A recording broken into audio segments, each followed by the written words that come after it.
Shri Muhammad Mohsin sir, കേരളത്തിൽ ഇപ്പോൾ 19,000-ഓളം ആളുകൾ പനി ബാധിച്ച് ചികിത്സയിൽ അല്ലെങ്കിൽ വിവിധ ഘട്ടങ്ങളിലായിട്ട് പനി ബാധിച്ചിട്ടുണ്ട്. അതിൽ ഒരു മാസത്തിനുള്ളിൽ തന്നെ നൂറോളം ആളുകൾ മരണപ്പെട്ടു എന്നുള്ള വാർത്തയും വന്നിരുന്നു. ഇതിൽ പല ഡെങ്കി, ഷിഗല്ല അടക്കമുള്ള പല അസുഖങ്ങളുണ്ട്. പക്ഷേ അമീബിക് മസ്തിഷ്ക ജ്വരം, അമീബിക് മെനിങ്കോ എൻസിഫലൈറ്റിസ്, ഈ അസുഖം അതിൻ്റെ വ്യാപന രീതിയിൽ ഇപ്പോൾ ഒരു മാറ്റം വന്നതായിട്ട് കാണുന്നുണ്ട്. കുളങ്ങളിലും പുഴകളിലും കെട്ടിക്കിടന്ന വെള്ളത്തിലാണ് നേരത്തെ ഉണ്ടായിരുന്നതെങ്കിൽ ഇപ്പോൾ കിണറുകളിലും ഇത് വരുന്നു, മുഖം കഴുകുമ്പോഴും അത് വരുന്നു എന്ന് പറയുന്നുണ്ട്. നേരത്തെ കുട്ടികൾക്കാണ് ഇതുണ്ടായിരുന്നത്, മുതിർന്ന ആളുകൾക്കും ഇത് വരുന്നുണ്ട് എന്ന് പറയുന്നുണ്ട്. അപ്പോൾ സ്വാഭാവികമായിട്ടും മറ്റുള്ള ഏത് കിണറിലും ഇത് സാധ്യതയുണ്ട്. അപ്പോൾ അതിനെ പ്രതിരോധിക്കാൻ പ്രത്യേകമായി എന്തെങ്കിലും സംവിധാനം ചെയ്തിട്ടുണ്ടോ? ആ ആളുകളുടെ ഭീതി മാറ്റാനും ഇനി ഇത് വരാതിരിക്കാനും വേണ്ടിയിട്ടുള്ള ശക്തമായിട്ടുള്ള നടപടി സ്വീകരിക്കും.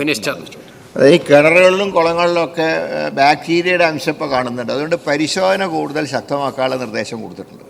അതുപോലെ തന്നെ ഈ ഫുഡ് സേഫ്റ്റിക്കാരോട് പറഞ്ഞിട്ടുള്ളത് എല്ലായിടത്തും ശക്തമായിട്ടുള്ള പരിശോധന നടത്തണം. ഇപ്പോൾ പലയിടത്തും ഇപ്പോൾ കുടിവെള്ളം, ഇപ്പോൾ ഹോട്ടലിൽ ചെന്നാൽ നിയമം അനുസരിച്ച് വെള്ളം തിളപ്പിച്ചാറ്റിയ വെള്ളം കൊടുക്കണം എന്നാണ് നിയമം. ഇപ്പോൾ ഗ്യാസ് ക്ഷാമം പറഞ്ഞിട്ട് ചില ഹോട്ടലുകാർ വെറും വെള്ളമാണ് കൊടുക്കുന്നത്. ഇത് വല്ലതും ബാക്ടീരിയ കലർന്ന വെള്ളമാണ്.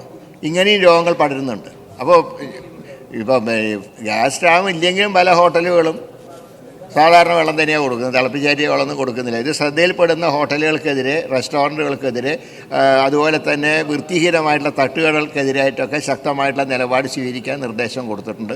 കുളങ്ങളിലും മറ്റും വെള്ളം പരിശോധിക്കാനും അതിൽ ബാക്ടീരിയയുടെ അംശം ഉണ്ടെങ്കിൽ അതിന് പരിഹാരം ഉണ്ടാക്കാനുമുള്ള നിർദ്ദേശങ്ങൾ നൽകിയിട്ടുണ്ട്.